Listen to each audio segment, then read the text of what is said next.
Iran America संघर्ष पुन्हा पेटला.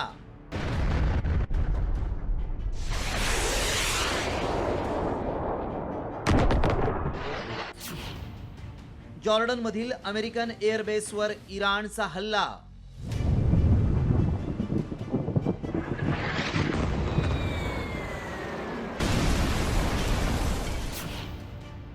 पश्चिम आशियावर युद्धाचे ढग.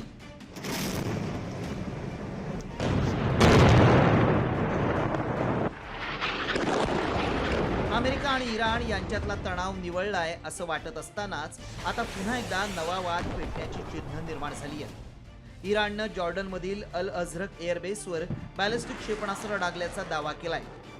हा तळ जॉर्डनचा असला तरी अमेरिकन सैन्य त्याचा मोठ्या प्रमाणावर वापर करत असल्यामुळे या हल्ल्यानं जगाचं लक्ष वेधलंय. अल अझरक एअरबेस हा पश्चिम आशियातील अमेरिकेचा सर्वात महत्त्वाचा आणि धोरणात्मक दृष्ट्या संवेदनशील मानला जाणारा तळ आहे.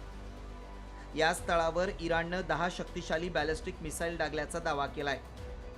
इराणच्या रिव्होल्युशनरी गार्ड्सनं या हल्ल्याची जबाबदारी स्वीकारली आहे. अमेरिकेनं नुकताच केलेल्या लष्करी कारवायांना चोख प्रत्युत्तर देण्यासाठी हा हल्ला करण्यात आल्याचं इराणनं म्हटलंय.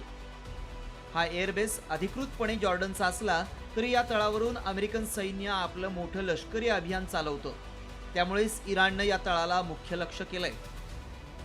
दरम्यान इराणनं 10 क्षेपणास्त्र डागल्याचा दावा केला असला तरी जॉर्डनच्या सैन्यानं इराणचा हा प्रयत्न हाणून पाडलाय.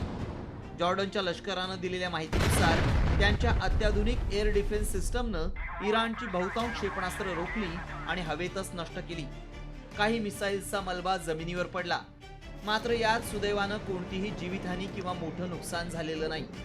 या हल्ल्यानंतर इराणनं आक्रमक बाणा कायम ठेवलाय. हल्ल्यानंतर इराणनं अमेरिकेला थेट इशारा दिलाय. अमेरिकेनं पुन्हा कारवाई केल्यास या भागातील इतर अमेरिकन तळांना लक्ष्य केलं जाईल असा थेट इशारा तेहराननं दिलाय. त्यामुळे पश्चिम आशियातला तणाव आणखी वाढण्याची शक्यता व्यक्त केली जातीये. एकीकडे मिसाईल हल्ले, दुसरीकडे प्रत्युत्तराची भाषा. आता अमेरिकेची पुढची चाल काय असणार याकडे संपूर्ण जगाचं लक्ष लागलंय. रिपोर्ट साम टीव्ही न्यूज.